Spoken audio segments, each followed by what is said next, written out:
Yay. I am live. Yay. Thank you guys for joining me today on Being Becca Live. I am Becca Hector, and this is where we kind of get together to chit chat about all puppies. I just got puppy distracted. Look at them all. They're so cute. Hi, Guzzy, you yawner. Anyway, so what was I saying? Right. So this is where we talk about the challenges of being an autistic adult alive right now. So welcome, you guys. I'm excited to see you. And as you can see, I got a haircut and I added a little more green to my situation. I am so relieved, you guys. I was in a sensory nightmare for the last 4 to 6 days, waiting to get to my haircut. I don't know if you've ever been there, but it was, I swear to you that my hair was down to here, which for me is long. And it could all fit up into a ponytail, and that was crazy.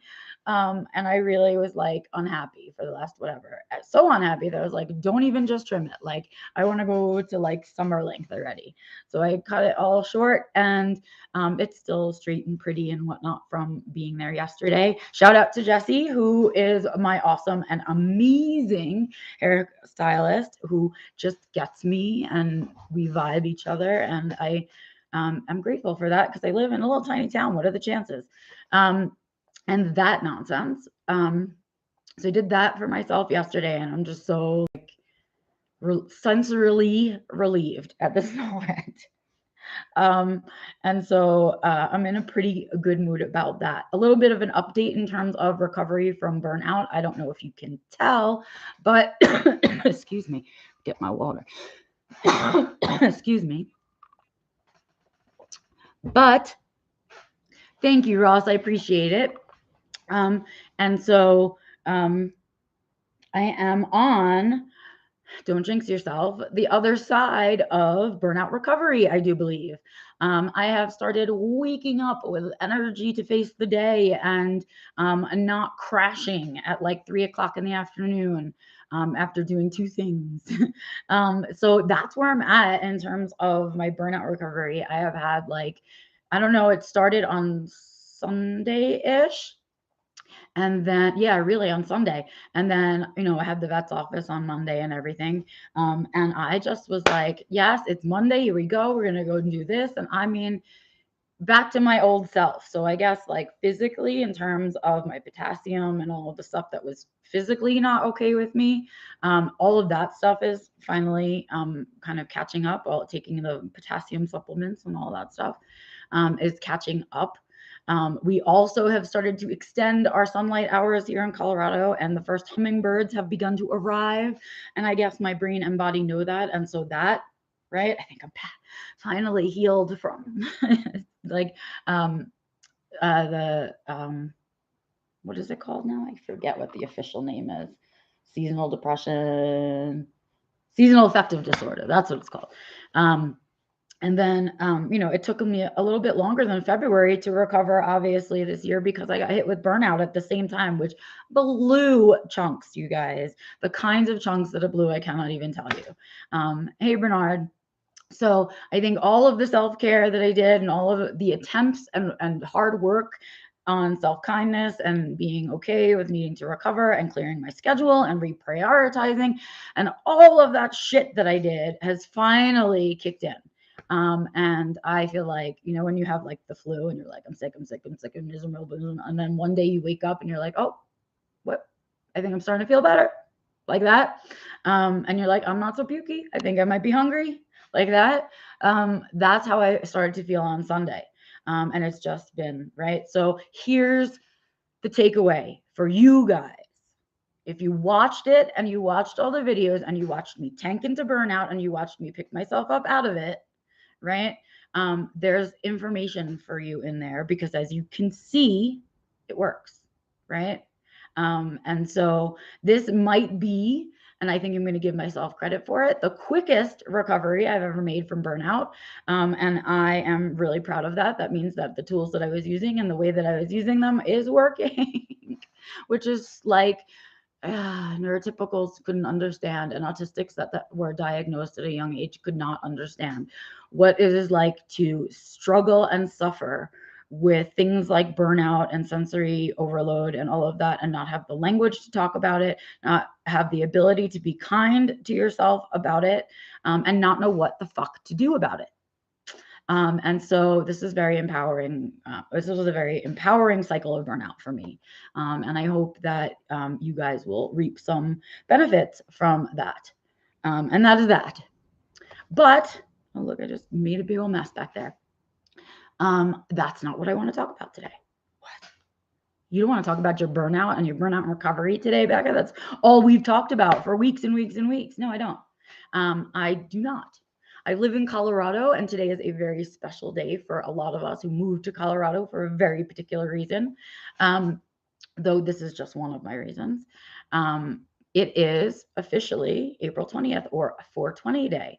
And if you are not part of, I guess I want to say marijuana culture, I don't know what else to call it. It's a weird thing. And so it is sort of the, I don't know, it's an important, I don't know the history. I guess I should have done a little history research before, but there's a saying in the community that like it's 420 somewhere.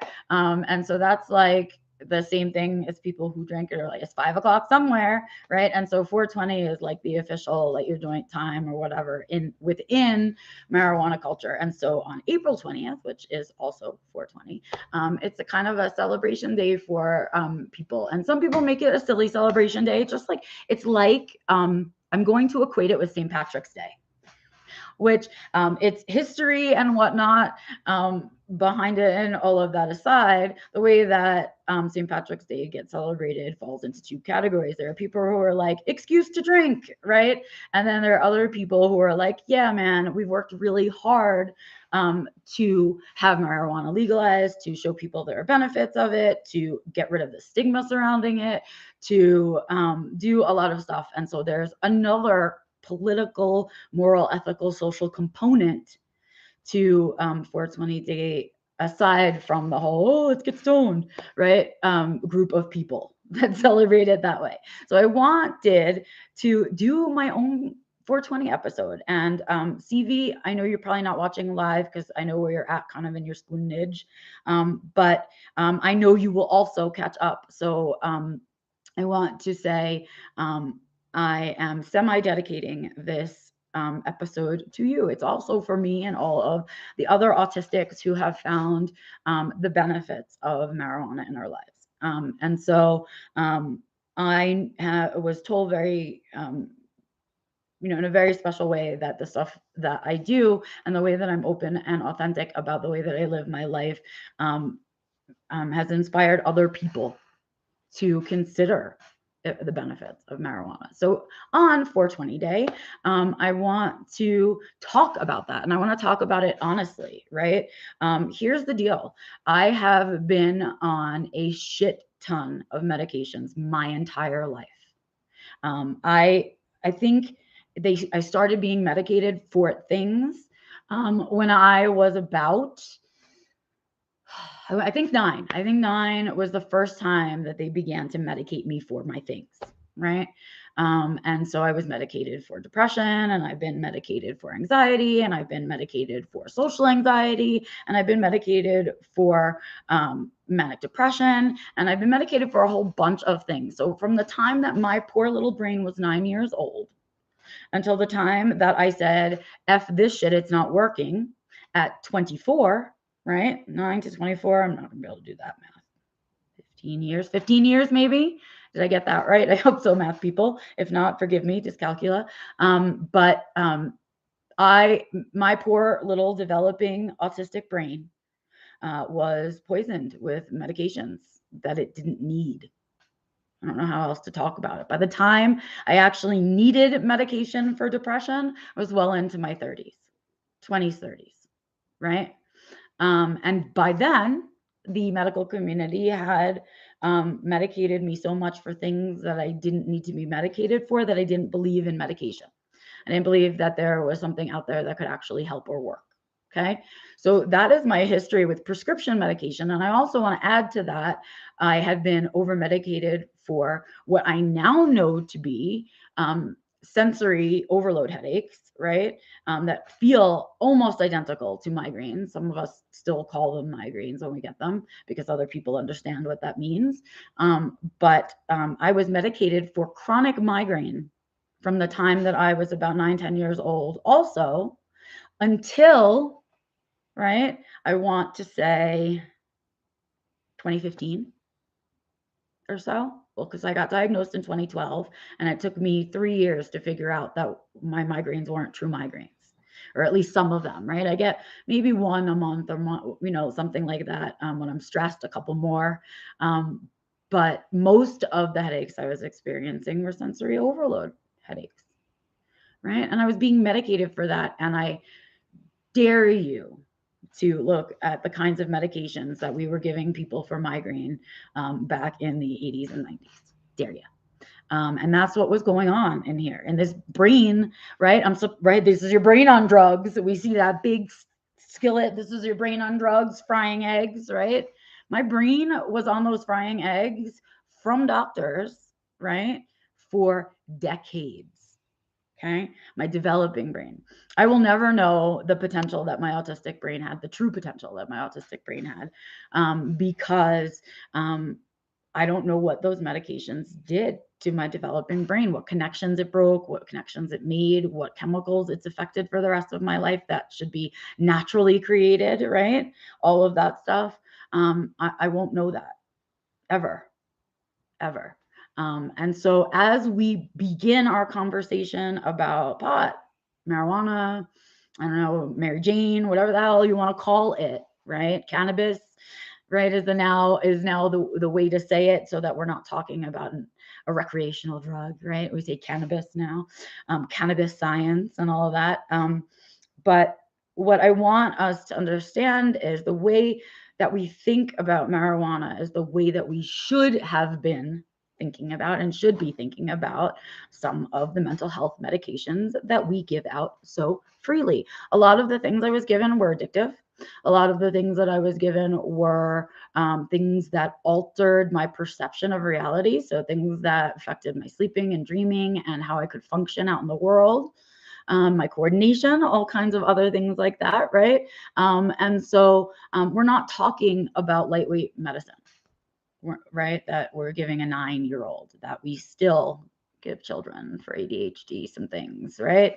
And this is, of course, please let me disclaimer, no judgment on anyone who's doing the best that they can, who has chosen the route of Western medication. There's no judgment on that from me. If it works for you, I'm glad for you. It didn't work for me because my metabolism doesn't process medication the same way that I think neurotypicals do. I think autistics process things differently. And the other thing is I was being medicated for things I don't have, right? So like if you know your kid has ADHD and you've chosen the route of Western medicine, I'm not, trying to judge on that. What I'm saying is this is what was done to me throughout my lifetime in terms of medication and Western medicine. And it traumatized me.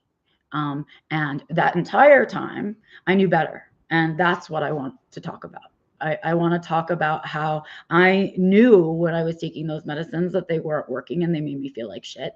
And I was forced to take them anyway because I was a child, and you do what your parents tell you and what your parents do what the doctors tell them, and all of that. So no blame in there, but that's what was happening for me. And I was being invalidated in that regularly. So along with all of the other stuff I was invalidated on my experience within my own physical body, right? And how those medications were affecting me. And so that's been my experience. Along the way, right, as many of us who struggle with mental health issues, I picked up depression and anxiety on top of my autism, and we were no longer medicating for things that weren't there. Those things now existed thanks to all of the trauma, right? They now existed for me, and I refused medication because of all, right? Get it? And so I suffered and was suicidal for many years because I refused to take medication. Why? Because every time they gave me medication, it didn't fucking work and it made me feel like shit, right? And so that's where I was at with all of it. And what I want you to know is that, like many of us who struggle in this way with Western medicine and medications and our mental health, I chose to self-medicate along the way, right? Many of us do that with all kinds of different drugs and alcohol, right? A legal self-prescriber, right? It's legal to get as drunk as fuck as you'd like to, get into your car, drive and kill people. It is legal as fuck to sit at a bar and get yourself shit-faced and hit on a girl or rape her. It is legal as fuck to drink as much alcohol as you would like and go out in the world, and there's no shame in it, but there is stigma around other drugs, and rightly so. There are some, like heroin, who are extremely addictive, things like pain pills. We're dealing with that problem out in our country right now, right? And other things like that. And because there is less stigma surrounding prescription medication, people choose and get addicted to those things rather than exploring other options, right? And so some of the other options that are out there that are still illegal, but that are very scientifically proven to be working, are marijuana, which is the one that really works for me. And then other people are exploring psychedelics, in particular, psychedelic mushrooms, which are natural and grow out on the planet and have been eaten by animals and human beings for as long as they've been growing here. And are finding that small amounts, like not enough of psychedelics to feel like the world is cuckoo out there, but small amounts of it, it's called microdosing, is actually working better for them than their prescription depression medications, right? And that is the same and similar for marijuana and my experience with marijuana. I grew up in the 80s. There was stigma around all kinds. Of course, crack was our favorite to joke about back then, but around marijuana and it being illegal and all that. And I was living in a big city. But, you're a teenager and that's when we all experiment and find stuff. And I think somewhere about 14, I tried marijuana for the first time. And I don't know how to properly express, maybe some way, because my brain was young through the experience. So how does one, I can't, I don't know, re-experience it. But I remember distinctly feeling not like I was all fucked up the way drinking can make you feel, but like my brain just got balanced. It got quieter. I could focus. I could move through the anxiety. It wasn't so debilitating. The depression would lift and things like that. And so all throughout high school and college, in addition to all whatever crazy medication people were giving me, I was of course smoking pot. Tried drinking like the rest of the world out there does when they're young. And it's not really for me. I returned to it later in life again because of the lack of stigma surrounding alcohol, but also because I became a bartender, right? But even back then, and I, whatever, my mom's gone, she can't get mad anymore. When I was 16 and drinking for the first time, and I had tried marijuana first, I really felt like the alcohol doesn't work for me. It makes me feel out of control. It makes my, feel uncoordinated. And I don't, and then on top of it, I don't like the physical sensations of it, right? I don't like how my body necessarily feels, my stomach and all of that stuff. And so, yeah, that was sort of my experience of it. And so I was never really a drinker. I was, that kid in school that was the stoner, right? That was sort of the role that people gave me, but I was doing it for my own reasons, right? I wasn't out partying until late at night necessarily every weekend or anything like that. A lot of the time I was smoking alone because I would come home from school and be so overstimulated from school that all I wanted was like, please let my brain shut up. I want quiet in there and I just want to read or watch TV and not think about and relive all the shitty things that happen at school or whatever else, right? The reason that all the rest of us self-medicate. What I didn't know at the time is that I was struggling more than my peers with that stuff, right? I didn't know I was having sensory overload. I didn't know I had autism. I didn't know I had dyscalculia. I didn't know that I had dyspraxia. I didn't know that I had alexithymia. Okay. I didn't know any of those things about myself. And so I just felt lost in the world, right? But I did know that if I smoked a small joint, I could take that nap after school and I could watch Bob Ross on TV and just zone out, and my brain would shut up enough that it wasn't torturing me, that it wasn't keeping me awake, that it wasn't creating anxiety and depression, right? And so I've known for a very long time. I'm now going to be 46, you guys, 8 days. In 8 days, I'm going to be 46. It will be 10 years since my diagnosis in May. And I have known for all of that time that this was a thing that worked for me. Okay, we can fast forward now into adulthood, right? And I no longer bartending, so I'm no longer drinking alcohol. But even when I was kind of back to smoking pot, right? I went through a period where I was doing nothing, where I wouldn't take prescription medicine, where I wouldn't drink, where I wouldn't do anything, and I was very serious, and I was also very unhappy and uncomfortable a lot of the time. And so when this period sort of returned for me actually pre-diagnosis, I again was like this, why does this work for me, right? Well, enter my diagnosis, and all of a sudden, all of the pieces of the world fall into place, right? And it all makes sense. And suddenly I understood why it worked, right? Well, by the time that I had this kind of awareness about that, I was on a whole shit ton of medication. And I'm not even making up. I used to take something to go to sleep. I used to take something for my anxiety. I take something for my depression, and then 3 medications for blood pressure because I lived in New York and I have sensory overload and I'm autistic. So there I am with high blood pressure, right? So I was taking that many medications a day. The sleep medication was addictive. The social anxiety or the anxiety medication, addictive, right? Depression ones, not so much. Headache medicines, yes, right? Think about the chemicals that I'm talking about, right?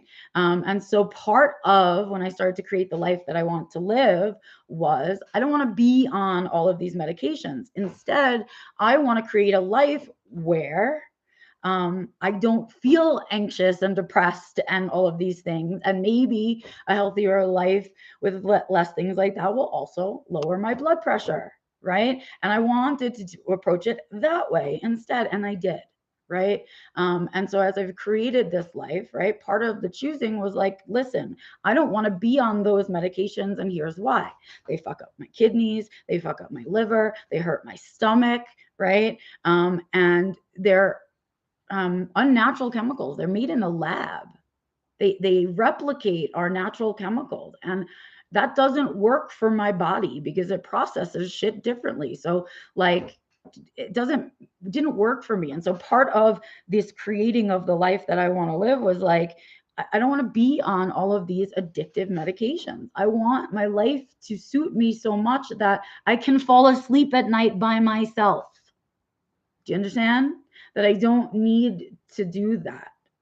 And it was out of that desire that I really decided to return to marijuana very consciously, and choose to live in a state where it was legal, and choose to try making these changes and see what happens. And I was affirmed in my choices. I was, I am now on no longer take sleep medicine. I no longer take anxiety medicine. That's 2 addictive medications gone. I dropped one of my blood pressure medicines. The rest, unfortunately, now my blood pressure is stuck in this way because I spent so many years with extra cortisol in my blood from anxiety and trauma and all of that stuff, right? So I'll never be able to be off of them entirely, but I've been able to drop one, and my blood pressure is stable. And it's just the way it is, right? And I'm not taking medicine for anxiety, and I'm not taking medicine to sleep at night, right? And it works for me because when I think about marijuana, I say to myself, well, the universe created it. It's like out on the planet. It's a plant, and it doesn't tax my body in the same way that all of these other man-made chemicals tax my body, right? And it is gone and out of my system in 4 hours. You stop feeling the effects of it after 4 hours, right? It's not sitting in there. I don't have to do weeks of uptake like you have to do with depression medication, and then find the right dose and all of this stuff, because if I smoke too much, it'll be gone in 4 hours. If I didn't smoke enough, right? Same idea, right? And I don't have to go see the doctor as often, and my stomach is actually bad. So like I reaped other benefits from it besides just keeping my depression and anxiety curbed and being able to sleep. My gastrointestinal system has improved. My diet has improved as a result. And I'm having better sleep hygiene and sleep regulation. My anxiety is under control. It's no longer keeping me stuck in the house, right? And because it is now it's become cannabis, right? It's safer.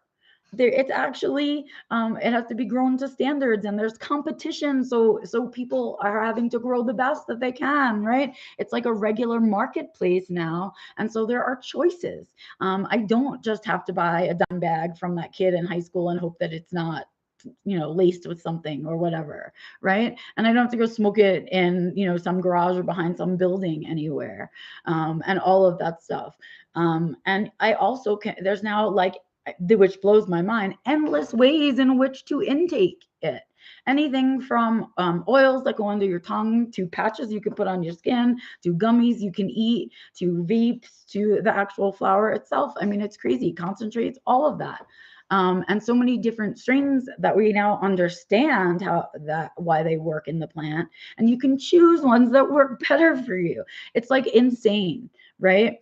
And what's more insane than anything else is that it's taken us this long to get here. That we've allowed alcohol to be legal, that we put no limits on it, nothing like that, right? And yet something that is so, that we don't have to produce in any way, right? And has this shorter lifespan and all of these other things, and we're finding out over time more and more benefits, right? Like for cancer and preventing cancer. Forget treating cancer or making your cancer treatment tolerable. We're now finding out that it's actually preventive, right? And so here's what I want to say on 420. I'm tired of feeling like other people can stigmatize me for the fact that I maybe sometimes smell like marijuana, and also the fact that I am open about the fact that I use it. Here's why. There are a shit ton of autistics out there that could be benefiting from it, and won't do it because of the stigma, because it's against the rules, right? Because of the way they think they'll be judged, because of a bazillion other things. Okay. And they are suffering. They're suffering. And so I want to, I don't know, what is the word for it? I want to normalize it. I want to normalize it as a choice, and as a way to live your life, because as you guys can tell and see all the time, right? Despite the fact that I openly smoke marijuana and use it regularly, right? I hold down a job at the vet's office. I run my own business here about autism, and I help run the coffee shop. So I do 3 different paid jobs that are, right? I'm not a lazy, dirty stoner hanging out around my house doing nothing. I am not, out in the backwoods smoking cigarettes and joints and stuff and setting the woods on fire. I am a homeowner. I pay my mortgage. I take care of my gazillion animals, and all of these other things, right? I'm a functional person, because of the marijuana, not in spite of it, right? And so that's the same way as my autism. I am who I am because of my autism, not in spite of it. And I can do all of those things because of my autism, right? And so I want to leave you with that thought on this 420, that I would love for the stigma behind it to disappear. I would love for people to understand that not every person that smokes marijuana is not showering, has a dirty house, can't take care of their things or be responsible, and all of that stuff. And I would love for any of you out there who are feeling like you would like to try and you want to know and you're curious, that it's worth trying. And I really hope that you can fight through the stigma and give it a go. Who is being so cute back there? Oh, Walter. That's Walter and Gussie. Anyway, so that's what I want to say today on 420. I want to say it's time for the stigma to disappear. It's time for us to be real about all the people that have been smoking marijuana for a long time, that are living perfectly successful, functional lives, taking care of themselves and those around them. And that for some of us, it makes us able to function out in the world, right? It reduces the symptomology of any number of medical and mental health diagnoses. And so before you walk past somebody in the supermarket that you smell marijuana on and you decide to judge them, ask yourself, what if today they're in the supermarket buying Pedialyte because it was their first cancer treatment, right? Ask yourself, is this person able to do their own grocery shopping because their anxiety is being controlled? Ask yourself, is this person's quality of life improved by this thing before you judge? Yeah. And with that, I say to all of you guys out there that are my 420 buddies, happy 420. To those of you who have just taken the time to listen to me today and kept an open mind, I appreciate that. And I'm happy to answer any questions that you might have. So feel free to email me at info@beccalaurie.com if you have questions about it or things you want to know. I'm happy to help to educate you and pass along resources about this, just as I am about autism and any of the co-occurs or any of your other struggles. I just really think that today was the day to really talk about it out loud and kind of leave something out there in the world about the reality of using marijuana as an autistic person. Because most of the time I'm out in the world and this is what I want to say. And that's why I wore this shirt today. Without the marijuana in my life, I would just walk around saying this all the time, right? Like, fuck that, fuck this, fuck that. I'm too autistic for this shit. Fuck that, fuck this, right? And I don't live a life like that anymore. So yeah. Happy 420, you guys. I will be out and at about on the interwebs as always. The recorded version of the course is up right now. You can go ahead and take it for self-study. I will be on a hiatus of teaching it live for the next year or so, but you can do it on your own. It's right there on my website, as well as the seminars that I've done are up that you can go ahead and watch. And that's there on the website.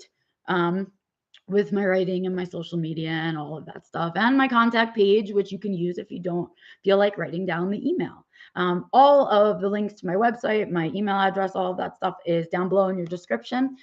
So feel free to go ahead and contact me. I love hearing from you guys. I love seeing your comments. If you feel like this was a worthy episode, if we talked about stuff that you think is important, and I saw the chat was really busy, you guys, but I just really needed to say all of these things, and so I was trying really hard to ignore it. I'll try to go back and catch up with you guys in the chat, but I'm glad to see that it was something that got us talking too. Anyway, so yeah, I'm here for you. I'll see you out and about on the interwebs. I will be back here next Wednesday at 11 a.m. Mountain Time to talk more about the challenges of being an autistic adult alive right now. And in the meantime, of course, I'm out and about on the interwebs, and you can always catch me there. And one last reminder, if you didn't catch Stimmy Vibrations, which was our podcast celebration of autistic voices on World Autism Day with me and Doug and Christina, please know that the playlist is out there and you can listen to all of the podcasts or some of the podcasts and check out what went on World Autism Day with me and Doug and Christina and Stimmy Vibrations and all the special episodes that were recorded just for that. I will tell you, it's the first year since I got my diagnosis, and I got my diagnosis like the first World Autism Day. So I've been around for all of the World Autism Days, right? And this is the first one that I felt like I actually used my energy for something that felt like what it should be like on World Autism Day. So if you missed out on it, please head to my social media. I've posted it a bunch of times already, the link. And I am also going to see if I can do something about linking it to my YouTube as well. But in the meantime, it's on the Autism Personal Coach web YouTube, which you can follow. I will put the link to the Stimmy Vibrations playlist also in the description of the video, as well as a link to the t-shirt, which I have mine. But I want to quickly say goodbye because I just saw FedEx drive up my driveway, which means the dogs are going to start barking in like 2 seconds. So I will see you guys out there. Enjoy the rest of your 420, and I will see you next Wednesday. Bye.